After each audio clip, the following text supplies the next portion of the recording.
Hello, how's it going everyone? Happy New Year, welcome back to the channel. It's been a little while since our last video where you just completed our top 50 games of all time series for our 2022 edition. And now it's time to look ahead to 2023. And so today we're counting down our 10 most anticipated games of 2023. We've each picked 10 games. We haven't gone over the list with each other, so we have no idea if there is any overlap.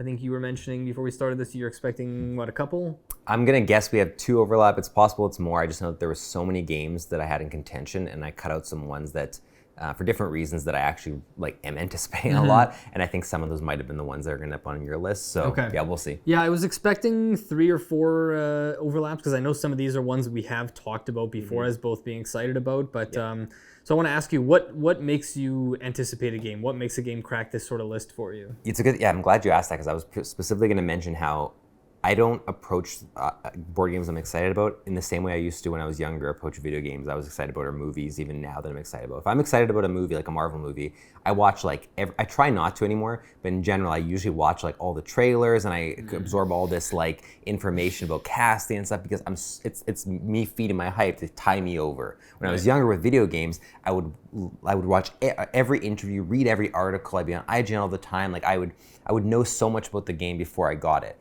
With board games, and I think just in general how I'm evolving, I try not to know that much. As long as I have a couple nuggets of information that make me excited about it, I kind of let it live there. And I know, hey, we cover a lot of board games, we play a lot of board games. If I end up not liking this, I'm not going to be mad that I spent the money on it, or whatever the case may be, unless I'm spending $200 on the game. So I just kind of say, hey, this is a worker placement game and it's this theme. That sounds like something I'd be interested in. I'm anticipating it, or if it has one neat mechanic or a designer I'm familiar with or whatever. So as long as it has a few elements like that, I'll usually anticipate it. What makes it a number one game on a list, or even in the top 10, usually there's a few different elements that kind of all work together. I'm like, okay, I don't think I will not like this, and even if I don't like it, it's still something I want to have experience for these reasons. Okay, so it's not just one because the designer or because the publisher or the theme. Those things can add up. There's certain designers that Uwe Rosenberg, whatever. He's like, hey, here's another big box Uwe Rosenberg game, or here's an expansion to Feast for Odin or something like that.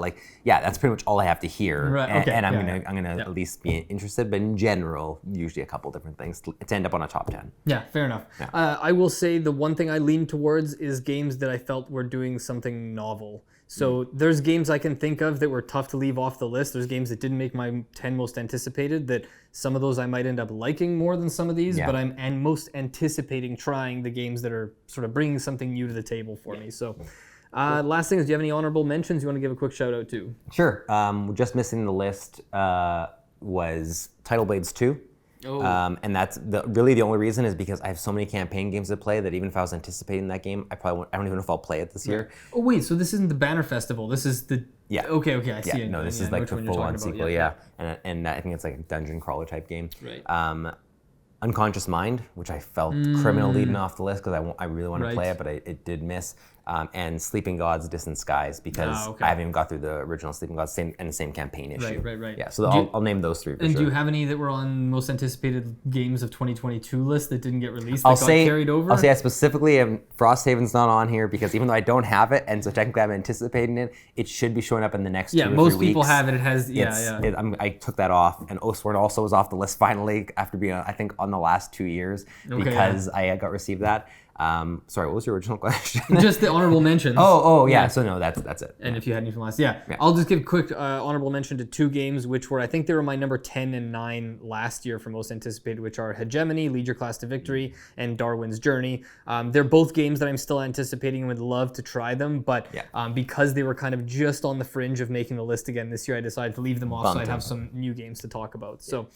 Without any further ado, I'm going to kick it over to you to tell us about your number 10 most anticipated game of 2023. Okay, so my number 10 is Let's Go to Japan, which is the next Josh Wood game. Okay, I didn't know if you knew about this one. We haven't talked about it. I know about it. Oh, okay, well, good. So again, all I know about it is what I've read on Board Game Geek and the fact that I do like Josh Wood as a designer, so I'm always going to be interested in trying his games. I wasn't as big of a fan of Santa Monica. I still like it, but as It was in your top 10 of 2020. I've cooled on it, okay? That should actually probably be a game that is like one of the ones I've cooled on. Fair enough. And to be fair, I also haven't played much of it recently. But what I like about this one is it reminds me, sorry, I'm going to pull up my phone just so I make sure I get a couple details here. It is a 1 to 4 player game, but what I really like about it is it kind of reminds me a bit theme-wise of Tokaido in the sense that like you're essentially vacationing in Japan. And for those who don't know, I just like Japanese culture has always been something that I just am really fascinated by. I grew up with a lot of friends that weren't necessarily Japanese, but had some ties to Japanese culture, and we watched anime when I was growing up and stuff. So there's reasons that kind of as a theme just speaks to me first and foremost. But the fact that the art is all done by someone who's of Japanese descent, and there's like I think like 140 cards or something like that, like 130 beautifully illustrated cards is what it says, and it's about like essentially planning over 13 rounds. I think like planning your vacation, your stay in Japan, and to me that just all those elements and the fact that it's by Joshua, that's all I needed to hear. I don't need to hear the rules or anything at that point. I'm just curious to try it. It's one that for sure when we can get our hands on, I'm going to be wanting to buy it or wanting to play it somewhere. And so yeah, the combination of all those things puts it at number 10 on my list. Nice. Yeah, very exciting game. Mm-hmm. I'll get right into my number 10 now, which is a game I'm kind of curious if you have this on yours. I just heard about this game for the first time, I think yesterday or today. It is called Mission Control Critical Orbit. Okay, I've heard of it, but it's not on my list. Okay, so I normally, for anyone who watched our Top 50 Games of All Time series, you'll know I don't love cooperative games. There's not a ton of them that I would say are games that I absolutely love. This is the only cooperative game, I think, on my 10 most anticipated here, and the reason why is this goes back to what I mentioned in the intro about games that do something novel. I don't know a ton about this game, but from what I understand, it's a cooperative, asymmetric puzzle-solving game where players are each going to be working on their own puzzle, and in the BGG description it says roll and write as though that's part of. I don't know if the puzzles always have a roll and write aspect, or I think sometimes you might have a polyomino thing that you're doing. Okay. And I think depending on the scenario, each person is going to have to either decide or be tasked with a type of puzzle or something that they're trying to solve that you sort of collaborate on together, but then everyone's doing their own puzzle individually. And I was reading something from the designers saying that they designed it this way to try and solve that kind of quarterbacking and alpha gamer thing, because if you have your own puzzle to solve, you're not going to be ignoring it, going over to someone else's board going, oh no, put this piece here and do this thing, and then someone's like, solve your own freaking puzzle, get your hands out of here, right? So yeah, I don't know if I'm going to end up loving it. Cooperative games don't always land for me, but the idea of everyone having their own little sort of private puzzles that you're doing, but also in a collaborative way, I'm just really intrigued to see how it works. I might not end up loving it, but yeah, I'm really, really intrigued to try this game. Again, that is Mission Control Critical Orbit. Nice. And I think they're first-time designers, or at least I haven't played anything of theirs before or heard of these designers before. So nice. All right, my number 9 is a new game from Elizabeth Hargrave, and that's called The Fox Experiment.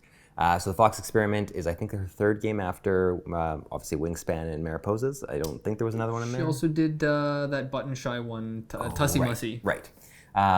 Yeah, this one is another one that I think I featured in one of my new games I'm excited for video. And what I liked about this is I compared to you anyways, I am a fan of like dice in games as long as it's not just straight like roll dice and see what like the numbered 1 to 6 dice roll and like see some kind of combination or whatever, unless it's like a roll and write or something.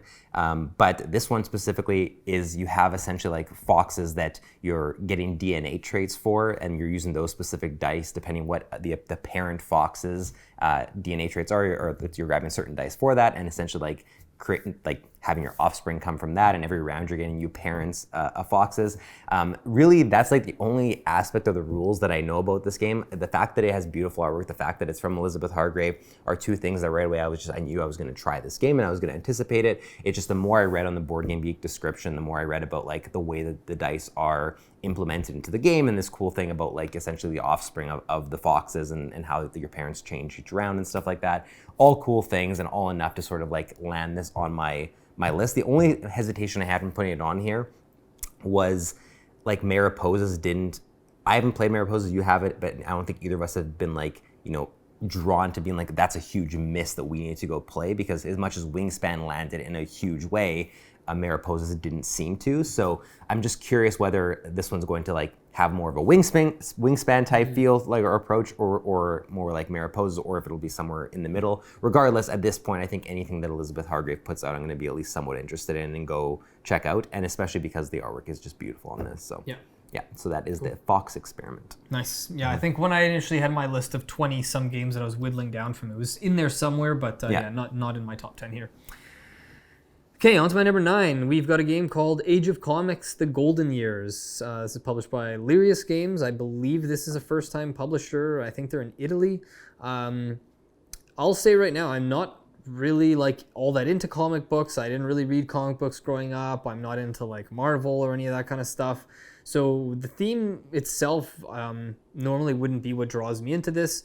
But this game has been getting a lot of buzz, especially from some of the other channels that we like to watch, including Foster the Meeple. Shout out to Jeff and Jamie. Go check out their channel if you haven't yet. But it's basically a worker placement game with the theme of basically running a comic book publishing company. So I don't know a ton about the rules, but I do know that you can like do things like upgrading the quality of your ink, hiring different artists, there's just all kinds of things that you can do to improve your sort of publishing house. It's a very intricate game. Like from what I understand, the rules are relatively simple, but there's a lot of different things you can do, and it's just very well kind of like thematically integrated. So and just the look of the game is really nice. Just the choice of like kind of the color palette, the color scheme and everything, the production quality, it just looks really, really good. And again, it's just something that I'm really interested to try out at some point. So yeah, that is Age of Comics: The Golden Years. Nice. I may or may not have more to say about this later. I figured you would. I figured someone who does like comic books and also likes worker placement probably more than me would probably have My number 8 is a game from Garphill Games and Shem Phillips, and that is Legacy of You. So the big reason this is on my list, like even though everything I've read about the game is very intriguing, comes down to why am I blanking on the name of the game? Hadrian's Wall? Hadrian's I Wall. figured. Yeah. I'm having a brain fog there. Is because of my experience with Hadrian's Wall. Even though I don't own the game and I've only played your copy when I borrowed it that one time, I think I played it 2 or 3 times. The fact that that wasn't a solo intended like to be like, hey, this is just a solo game, but it ended up being, in my opinion, a really, really great solo game. Made me so excited for Legacy of You because this is specifically a solo game. It can only be played solo, and on top of that, it is a solo campaign style game in the sense that things you do are going to carry over as you go. So I'm playing by myself, and I'm expecting the gameplay to be solid based on what I've experienced in Hadrian's Wall, but now the gameplay elements and cards and different things are going to either leave play or come back in different games and change as I go on, which I just personally love in games. Like that's one of the things I love so much from campaign games, from like Gloomhaven and Pandemic Legacy, all that kind of stuff. So the fact that it's a solo only experience from a company that has already proven to me that they can make a really solid solo game that has those elements, like it's shot to the top of my list. I think as soon as I found out about this, I emailed Shem Phillips right away, and I was like, so is there a chance that we can like cover this game? Because like I just want to get this ASAP. And I'll pay for it. I just want to play this game. But anyway, so I'm just really excited. I imagine I'm gonna like this on some level. I'm hoping it doesn't disappoint, because there's so many elements I think are setting it up to be a success and something that'll resonate with me. And I just like the idea of having more games in my collection that are solo only. I don't have that many. They're just specific solo experiences. I don't even know if I have any that are specific only solo experiences. So that'll be a good one to add to my show.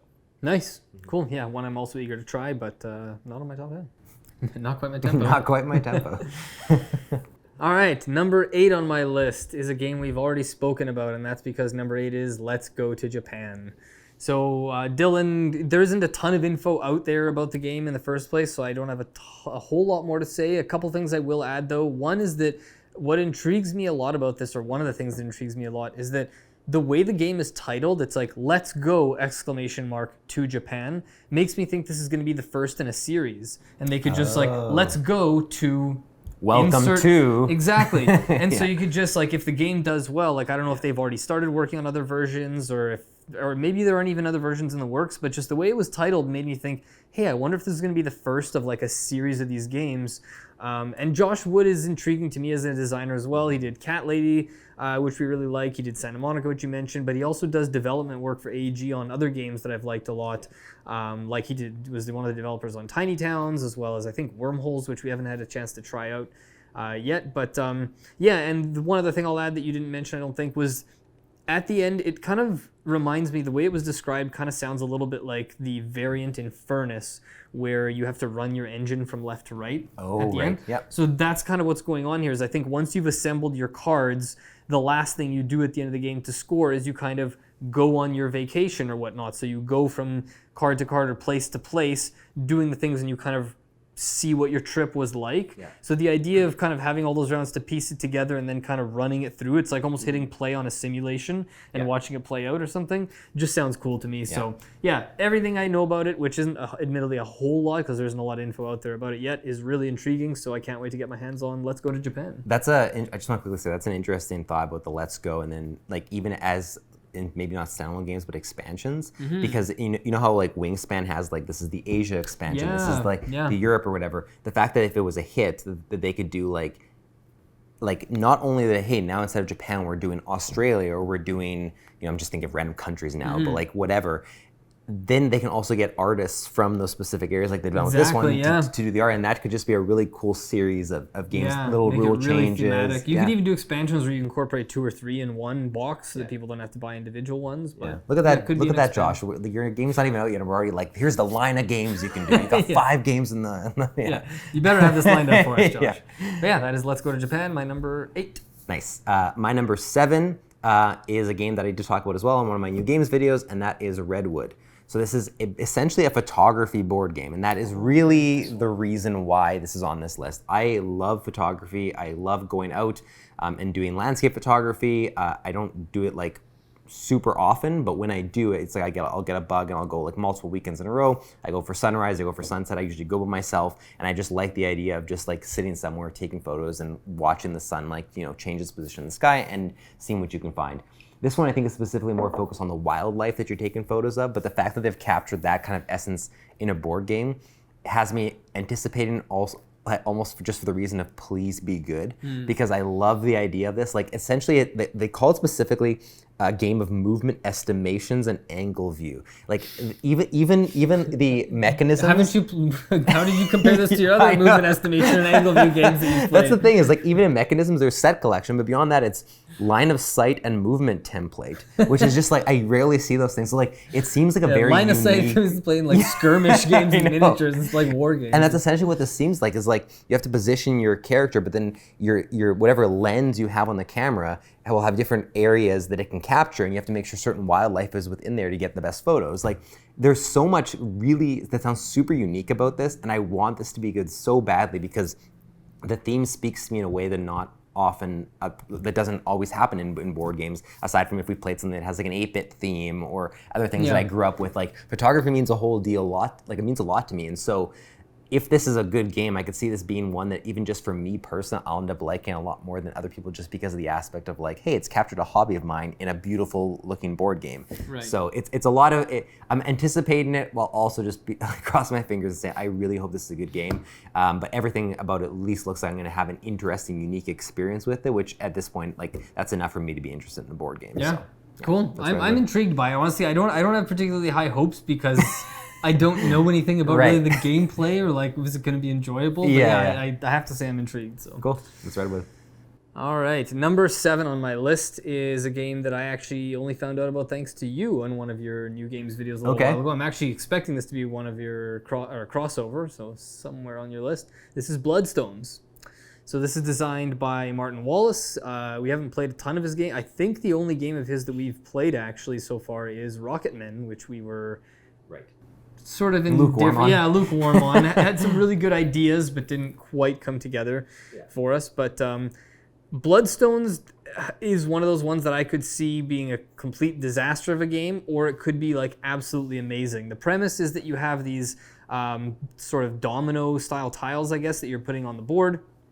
and it's kind of a war game, and you have different units that work in different ways, and they have different costs on them. And the main reason this is on this list, not only do I really like tile laying games and things that are sort of domino based, I really like Renature and stuff, but it has something that that reminds me a lot of Race for the Galaxy, in those games where you're paying for one card by discarding other cards. You have tiles, and your tiles that you have different varying costs on them, and your tiles that you're going to be discarding, they have a certain amount of, like, whatever it is, action points or whatever. Like, this piece might cost 6 action points to put into play, so you have to discard other pieces that add up to the action points needed to place that one. So the whole game is these trade-offs of, what am I getting rid of in order to place this piece out on the board? Which battles am I picking? And that kind of stuff. So don't know a whole lot more about the rules, the way it plays, but because I've know that Martin Wallace is a designer who I've been really wanting to play a lot more of his games, and just a lot of the ideas behind this game sound really interesting to me.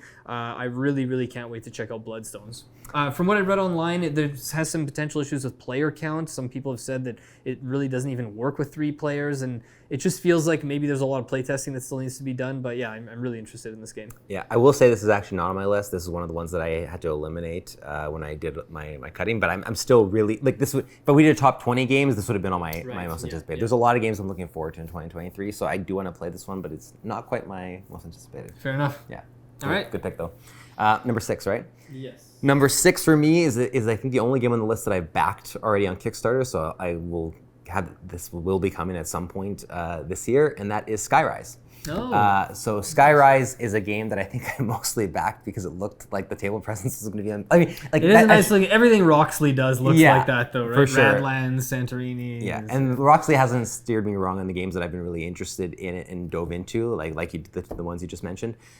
So I think that was one of the big reasons. But then also the gameplay just sounds really, really good. But in general, the fact that I think, and I'm pretty sure I backed the version, or I don't even know if there was another version that has like all the actual towers that we placed there. Yeah, those are nice. So that was the first big reason. The second reason is just we love games that have an auction mechanic, and this has an auction mechanic, and I am more intrigued than I've ever been to essentially anytime I hear about like a bigger title that's coming out that has auction mechanics, I am immediately wanting to at least play it because of how much I neglected auction games for a long time. It felt like even a game like Modern Art, never really, before I played it or even after the first time I played it, not really thinking too much about it because I feel like, I don't even know what it is, but for something specifically with that genre, I just felt like, it's almost like one of the reasons, like, I didn't get into the hobby with Settlers of Catan. And so, like, negotiation has never been a mechanic for me that, like, it'll never resonate with me the way it can resonate with other people. Even when I have fun with it, even when I'm laughing about it, and for some reason, I always somehow lump negotiation games and auction games together. Like, almost, I know they're different genres, but I end up kind of thinking about them the bartering, same. And it's unfair that I do that because I love auction games and I'm lukewarm usually on most negotiation games. And so as soon as I heard that this was an auction game, as soon as I saw the production value, as soon as I saw it was Roxley, and I think the Kickstarter was just running out, I was like, whatever, I'm backing this. I probably won't regret it. And even if I don't like it, this is one of those games that I'll probably be able to resell or whatever. So that is Skyrise, my number 6. Nice. Okay. I may or may not have something to say about that at some point. Number 6 on my list is a game called Rise and Fall. So there was a recent either Kickstarter or GameFound campaign, I can't remember. There's a couple of reasons why I'm really intrigued by this game. One is the designer, I believe Christoph Bollinger, I believe. I haven't ever played any of his games as far as I know, but he designed a game, I don't remember how long ago, called Archipelago, which I've heard all about, sort of a semi-cooperative game that sounds really, really interesting. And ever since I had heard about Archipelago, I've been kind of intrigued to try something by this designer. And this game has this kind of like evolving 3D landscape. Every player is going to have a certain number of units in play, and you have a certain number of cards in your hand that correspond to those units. And throughout the game, you're going to be able to get new unit types. Like you might be able to suddenly get nomads or cavalry or whatever. I don't know if any of these are actual, just making these up on the spot, but Anytime you gain access to a new type of unit, you get a new card into your into your hand that allows you to, like, that card will be like the nomad card or the cavalry card or whatever. And now that card is going to have a bunch of different abilities that correspond to that type of unit. And every time you play that card, you're going to be able to take one of those use one of those abilities, with each of those units on the board. So you're trying to not only get more of the same units out there so that when you play the cards, you have more actions you can do with them, but you're also trying to get more types of units so that you can get a bigger hand of cards. Because if you only have 2 different types of units, doesn't matter how many of them you have, you're only going to have those 2 cards the whole game. And you only get your hand of cards back once you've played everything. So the more unit types you get and the more different cards you get, the less often you're running your engine, because you have to wait till you've played every single one of those cards before you take them back. So you can have a tighter engine that runs more often, but you have less variety. That's all. I'll leave it at that in terms of the rules, because I don't know a whole lot more about it, the way it plays, but it's a game that claims to have no randomness or luck. It's like purely deterministic. It sounds like a game that it could be something that falls flat for me, but it also has a lot of the kind of building blocks of games that I really, really love. It kind of reminds me in some ways of games like Kingdom Builder and stuff like that, just the way the map looks even. So yeah, I can't wait to try this. That is Rise and Fall. Nice. Admittedly, this wasn't on my short list, but it is a game I have heard about, and I honestly just didn't look into enough or know enough about to, like, consider with how many other games are in contention. But based on what I've heard and you explaining it now, I'm pretty sure I will like it, and I'm hoping that at least you get it so that I can play your copy. Honestly, there was something about it when it was on Kickstarter. Yeah. I looked at it and something about it looked like a sort of generic Kickstarter game, I wanted to say. But then after actually reading into the rules and looking at who the designer was, that's kind of what pulled me in. So yeah, that was Rise and Fall. That was my number 6. Nice. I'm on number 5. Yeah. 5 for me is a game you already talked about, and that is Age of Comics. Nice. So yeah, for me, the only things I know about this game are that it's a game that has worker placement elements. It's a theme that is obviously about comics, and all the photos I've looked at that actually show, like, the pieces and the board and everything that look really, really gorgeous. So that combination was enough for me when you told me about it to know that this is something that I at least need to try and will likely enjoy on some level because of the theme. I didn't grow up with, like, I didn't read a lot of comics growing up, and I don't read a lot of comics now, or barely any, but that culture, and because I watch the Marvel movies and everything, I feel like I'm, like, adjacent to the comic culture enough. You know what's going on in them without necessarily reading and I them. read about them, like, I read about them on, like, you know, IGN or different sites or whatever to, like, see what's going on in comics or what the big, like, Marvel event is right now. So, like, I keep up to date with it in different ways.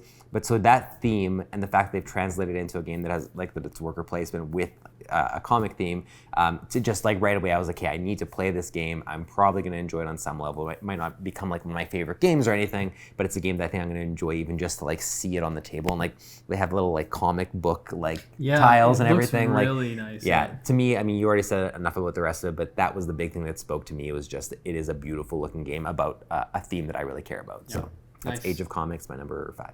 Right on. Okay, and that was one of the ones I expected to be. Yeah. I see. I didn't know if it was going to be on yours. I knew, okay. but so that's one of the crossovers that I didn't consider. I think we already have like 2 crossovers. We've already had Age of Comics and Let's Go to Japan. I'm going to be wrong for sure. Yeah. So my number 5 is a game called Fit to Print. So this is a game that we covered. Or I guess Dylan did a Kickstarter preview for. This is a real-time tile laying game with a lot of sort of similarities to, I would say, Galaxy Trucker, where it plays over multiple rounds, and it's a real-time tile laying game where you have a player board that is increasing in size every round. In this game, the theme is you work for a newspaper, and you're basically trying to pick tiles and flip them over that show either photos, advertisements, newspaper articles. There's goals that you have, different scoring conditions. There's things that apply to different days of the week. There's all kinds of stuff in this game. You're trying to balance good news and bad news on your pages. You can't have 2 ads next to each other. You can't have 2 photos next to each other. There's all kinds of little competing goals and different ways to score points. It's frantic. You can play the game. I think we played it once in like 15 minutes or something. Oh, yeah, it's like quick. maybe 12 minutes. Because every round is, you set I think there's a 3 or a 4 minute timer, and you play 3 rounds. Yep. it was addictive. We played. It was just the prototype version, but we played it a few times. We kept saying, "I can't wait to try this with more players. See the other little powers or whatever they're called that you get that kind of just change things up." Yeah. It's just a blast to play. There's not many games that are this fun that play so quickly but have that much thinkiness to it. It's like it kind of has the playtime of a filler game, but feels really tough to do well. Like every time you play, you're like, oh man, I thought I was doing well, but then the time ran out. And it's just a really, really fun game designed by Peter McPherson. Can't wait to get my hands on the real physical copy, and that is Fit to Print. Before I give my thoughts on it, I'm just going to say my number 4 is Fit to Print. So yeah, I also echo everything you said. For me, it's funny. This one was, even though it's coming in at 4, which is really high, it's interesting because I don't necessarily think that this is going to end up being a game that is like, one of my all-time favorites or one that, the reason it's on this list for me is because I think this is going to be a game that gets played a lot. Like I think this is going to end up being one of those games like a Patchwork or like a Cat Lady or like, I don't know, there's so many like Lost Cities or Mandala. Like I have these games in my collection that end up getting played more than even games I like more because they're just easier to introduce to people and I can bring them out in more situations. Fit to Print, when we checked out the prototype, felt like a game that I could pretty much introduce to anyone, very little rules overhead, and always have like a lot of frantic fun and also have people say, let's play it again, or like we're doing multiple rounds because of how quick it is. I think it's going to be a game that I'm going to get so much value out of it just by how often it hits the table that it was hard for me to rank it lower than this because I'm anticipating it as like, man, here's a new like gateway style game that I can, even for someone who doesn't want to get into board games but is interested in like, let's not just sit around watching a show or playing video games, like let's play a board game. I can just be like, sure, let's play Fit to Print. Super easy, I'll teach you the rules in 5 minutes or whatever. So yeah, I echo everything you say, but I think it's just going to be one of my most played 2023 games once we get it, I think. Yeah, plays well, like a lot of different player counts too, just so quick. Played at the beginning of the night, end of the night, people taking a break to eat, other people are playing a couple rounds of Fit to Print, right? Like, yeah, for sure. Awesome. Well, glad to see it was on your list as well. Another crossover. So that was the third crossover already? What made you think we were only going to have 2? I don't know. I thought that Fit to Print was one of the ones I thought for sure. I didn't think you were going to have Age of Comics. For some reason, I thought that you were like that was going to be more of just a new thing. See, I thought you weren't going to have Let's Go to Japan because I just heard about that game like a week ago. I didn't even know you knew about it yet. Anyways. And crossover number 4 is just about to happen right now. Oh, okay. And I think there's still going to be at least 1 or 2 more. Okay. So my number 4 is Skyrise. Oh, okay, wow. And this was one that did you have this on your most anticipated of 2022 last year? I feel like you did, and I feel like it was supposed to. We thought it was releasing earlier, or I don't think I did. No, okay, never mind then, because I thought we talked about it in a previous video, but I thought I had left it off last year. Anyways, I didn't know a whole lot about this game until recently, and it was when you had mentioned, because whenever we talked about it a while back, I remember you mentioned the bidding and auction stuff, and you had also mentioned that I think you would ask me if I wanted to like go in on it and back it on Kickstarter, and I think I remember thinking at the time like, oh, it's Roxley, it'll go to retail, I don't have to look into this right now. But yeah, I almost wish I had. I mean, I will probably pick it up at retail, but yeah, it's like you said, the bidding and auction stuff, I'm finding more and more these days, we haven't played a ton of auction and bidding games, but it seems like almost every single one we do ends up being like among, if not one of our favorite games, like a really, really good game. I don't think we've really played many auction games that have fallen flat or have just been kind of okay. So yeah, I don't really have a whole lot to say about it because I think you covered it very well, but yeah, I can't wait to play Skyrise. Oh, one thing I will say about it, the fact that the buildings that you have, or that you're actually doing the bidding with, have all these random numbers, like you'll have these 10 buildings and they have numbers ranging from like 1 to like 100 or like 90 something. So you might have like a 12, then your next one might be like a 33, and then you've got like a 40 something. That kind of reminds me of like games like Six Nymph or For Sale or even Puma Fiosi, which we've been playing recently, where you're just, it's not hand management, but it's the management of this kind of like, when am I going to pick, like, should I play this now to win this bid, or should I save it later for a more valuable piece or a more valuable kind of battle to win? I just really like the distribution of that set of pieces and how you're choosing when to place them. So yeah, can't wait to try Skyrise. My number 4 most anticipated game of 2023. Nice. My number 3 is a game that I have talked about as well on my new games video, and that is called Tribes of the Wind.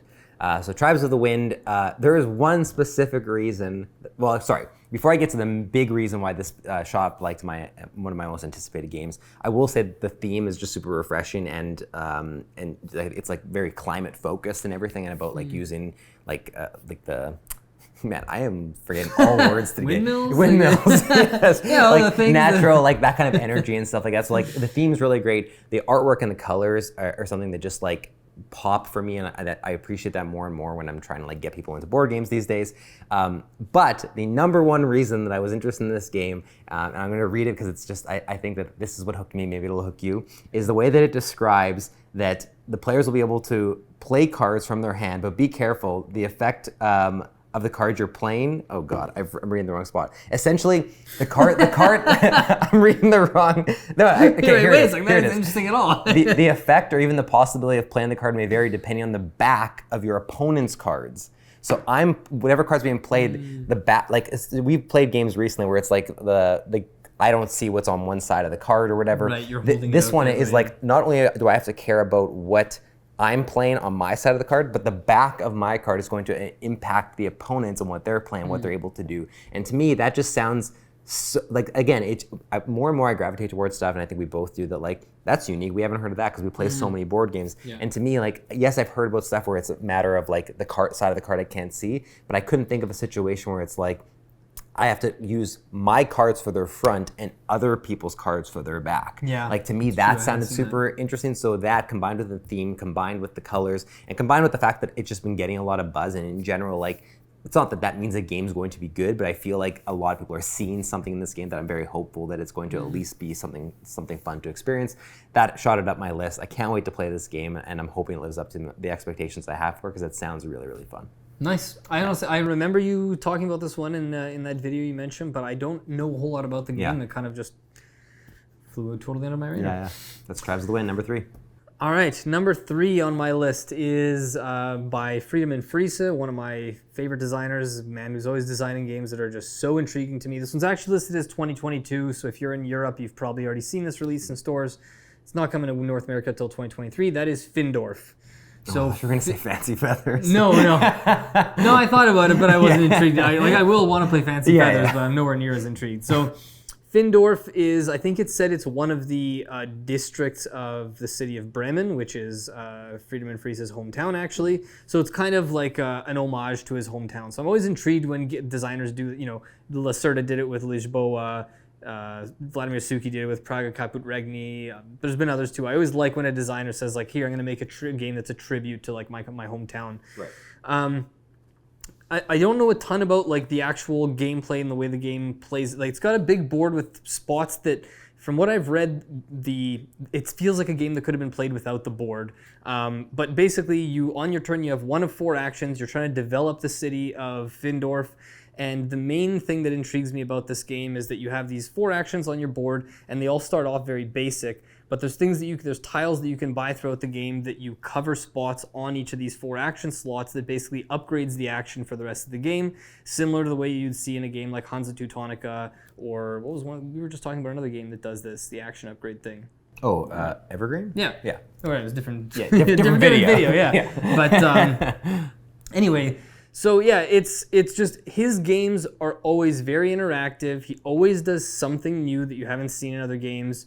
I hadn't tried a lot of his older games, like Power Grid was one of the only kind of older games of his that I had tried.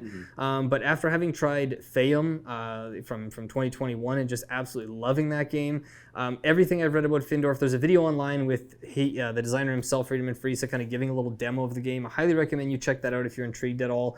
I just can't wait to play this. I've pre-ordered it already, so I will be getting it at some point in 2023, and we'll cover it on the channel once we have it for sure. Nice, I didn't know you pre-ordered it. That's awesome. Yeah.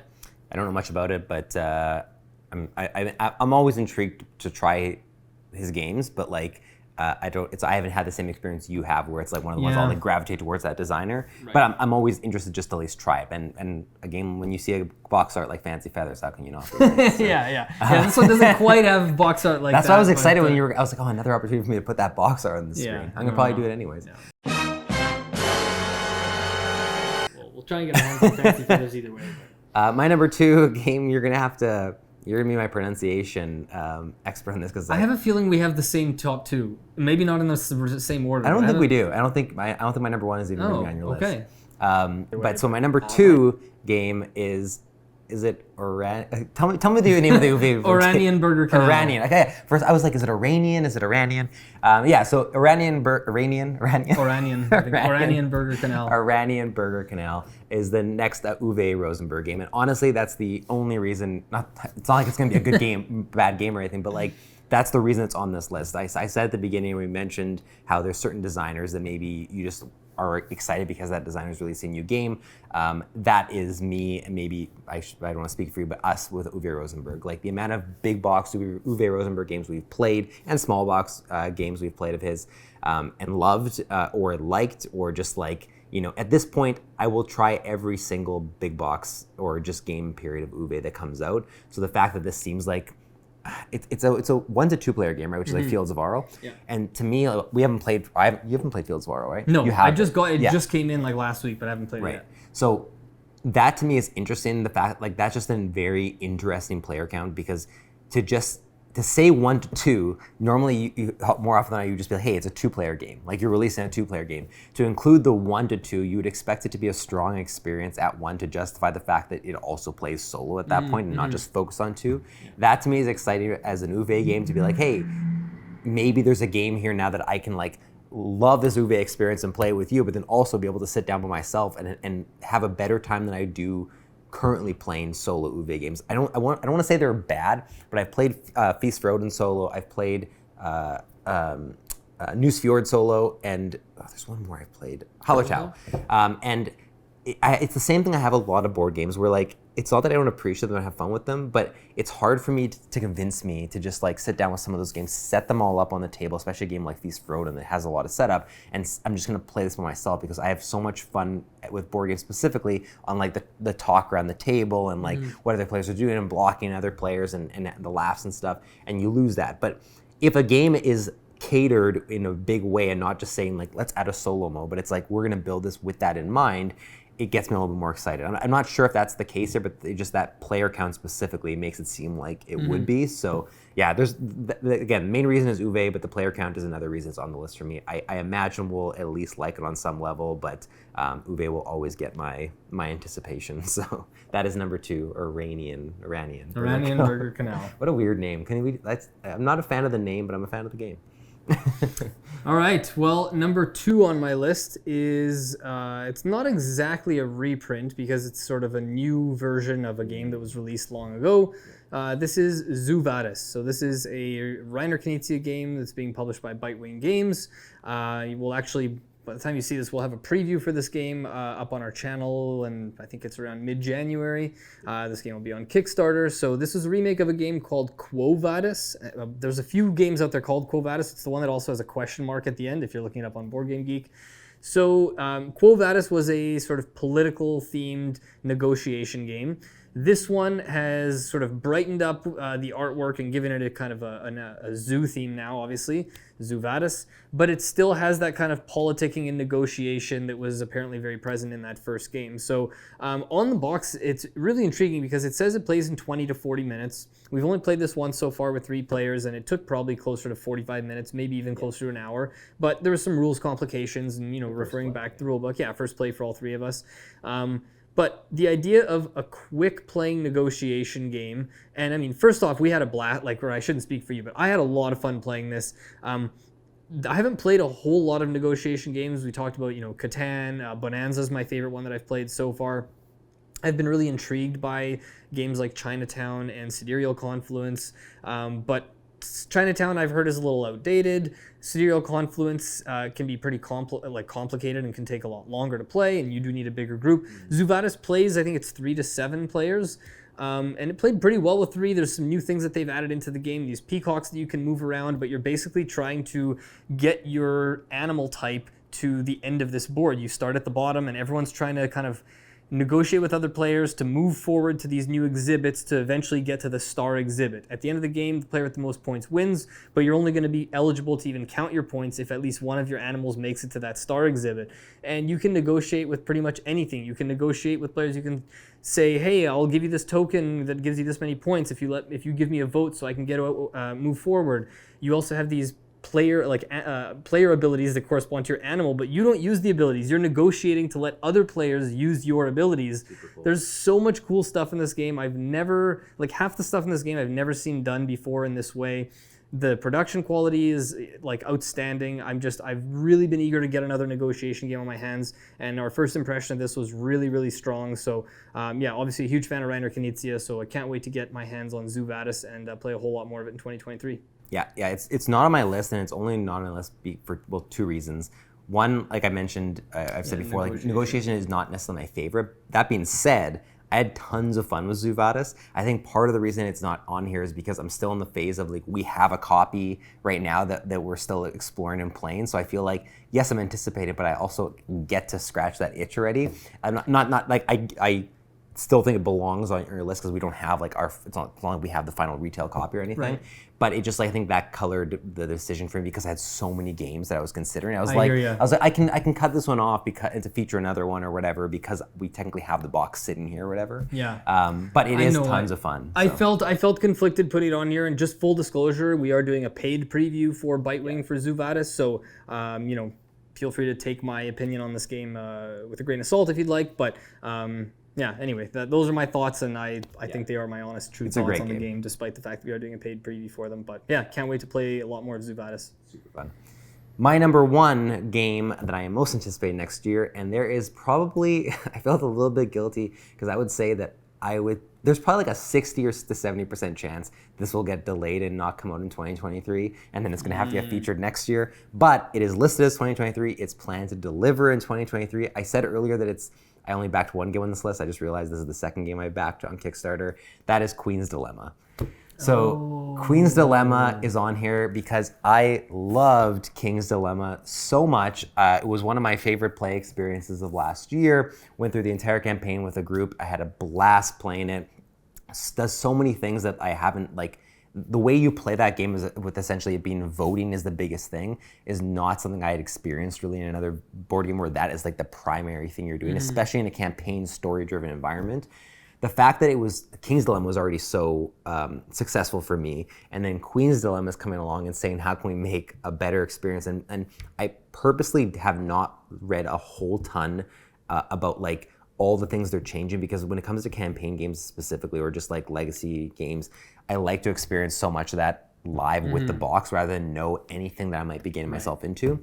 But I do know that there just are a bunch of different things they've changed with even in King's Dilemma, you're sort of running a house, whereas I'm pretty sure with Queen's Dilemma, you're an individual person rather than representing your whole house or whatever. But just there's moments in King's Dilemma, again, without spoiling, where as you're going through, you're used to the voting being this one specific thing, and then different things get added into the legacy part or get introduced through an envelope, and you're like, oh, that's cool. I've never thought that that's where the voting was going to go, or I didn't think they were going to introduce that. I think Queen's Dilemma is adding a bunch more of that in. So the fact that we're getting more of King's Dilemma, but evolved and taken to the next level in many ways, has me super pumped. The only thing that almost hesitated me from backing this was just that it was expensive. But my group decided to all split the costs, so it made it a lot more digestible to do that. But that being said, I think this is going to be one of those things that once we get it and we go through the whole campaign, it'll end up kind of replacing King's Dilemma for me, not only in terms of my memories in some ways, but also just on things like my top 50 and whatnot. It just seems like it has the makings to be an improved version of a game that already was, in my opinion, fantastic. And so I had to include this as number one. I considered it obviously most of the games that are in the top 5 as will this be my number one? But ultimately nothing has me more excited right now than Queen's Dilemma, because I know that I'm basically in for hey, I'm gonna have 13 to 15 sessions with really good friends, drinking beer and voting and listening to my friend Corbin try to convince us that he knows everything that's going on in this game. And to me, those are just the memories that I treasured the most from last year, or some of them anyways. So I'm just really looking forward to playing Queen's Dilemma. Nice. Are you guys gonna be in costume for this one? I don't know, but that's a great idea. I mean, Or maybe start doing some voices or something. Get really into well, the I feel like Corbin will do the voices no matter what. Everyone, But yeah, very excited for Queen's. Nice. I didn't even know this was slated for 2023, and this was totally not on my.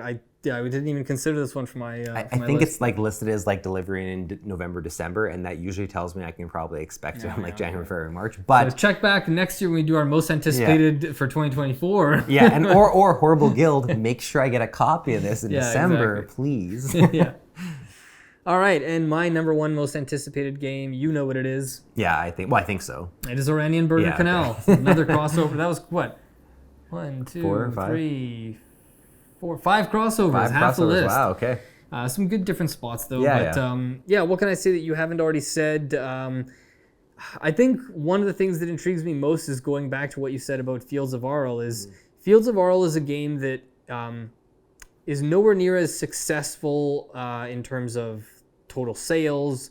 You don't see it talked about in the same vein as a lot of his other big box games. Like when you see people's best games of all times list, you never see Fields of Arle up there with people talking about Agricola and A Feast for Odin and all these other games, Caverna, whatnot, Le Havre. But Fields of Arle is still so high. I think it's like in the 60s or something like that on the Board Game Geek Top 100 because the people who have played it have rated it so highly. The game didn't sell very well because of the fact that it only played up to 2 players.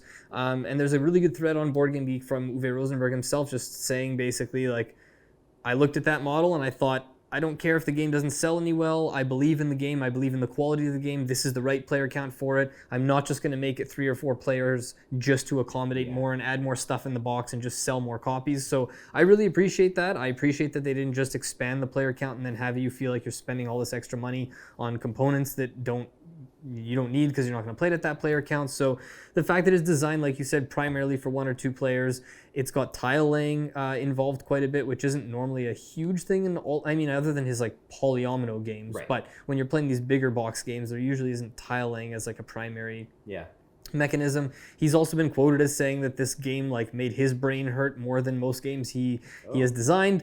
And the other thing I'll say is just the artwork looks so like drab and uninteresting that to me makes me more extra interested in the game because that makes me more because in a day and age where like there's seemingly like almost limitless art budgets on these games and companies that just like you can see how much money goes into the art, and I'm not saying that that they didn't spend a lot of money in the art. It's just a different style that it doesn't jump out at you. You look at it, it's got this kind of pastel, the colors aren't very bright or vivid, but to me it just looks like they just said, I don't care how the game looks, we're confident in how it plays. And to me, like so many of my favorite games have that kind of look on the box. I thought you were gonna say I'm excited and anticipating because of how drab it is, because of how drab Agricola was, and it's my favorite game of all time. No, but close enough. It's just there's something about when a publisher's just like, yeah, sure, I don't care if you don't like the way it looks. Like it just makes you think like, okay, they're extra confident about the gameplay. And since I've recently, over the past few months, picked up Le Havre, Ora et Labora, and Fields of Arle, and we had one of our patrons very generously send us Caverna. I have Atiwa and Oranian Burger Canal both on pre-order for this year. So this, I didn't know you pre-ordered both. I pre-ordered both of them. So this year is the year of the big, medium to heavyweight Uves. We're gonna play them all this year. So that's the reason why this got slingshotted into number 1 ahead of some of the other ones as well. So that is Oranian Burger Canal. That's great to know that you have those on pre-order. I did not know that I have access to copies guaranteed. Yeah, that's great. Yeah, and the pre-order for Oranian Burger Canal includes both the expansions as well. Nice. So, love it. So we will be playing those and covering them on the channel this year without a doubt. Sweet. Those are our most anticipated games right now, anyways, of 2023. Obviously, as we go throughout the year, games we don't even know exist are going to get announced and come out this year. So this is just who knows, maybe we've never done it before. Maybe if we have enough games that are announced, we'll do like a year check-in and do like, here's like an updated 10 more games we're anticipating or whatever. Who knows? But as of right now, in January 2023, these are the games we're looking forward to that should be coming out this year. Hopefully all of them do. Let us know in the comments which ones you're surprised to see on the list, which ones you're surprised didn't make the list, which ones of these games are your most anticipated games. You can give us your top 10, or you can just give us your like top 3 or number 1. We're always curious to see like what other people and are part of our fan base and stuff like that are anticipating. Otherwise, thank you again for tuning in. This is the first video of 2023. We're hoping for a really exciting year and look forward at the end of the month. We'll have a anniversary video for our 3-year anniversary, and we'll have some exciting announcements and things to talk about there as well. Thanks for watching, and we'll see you next time.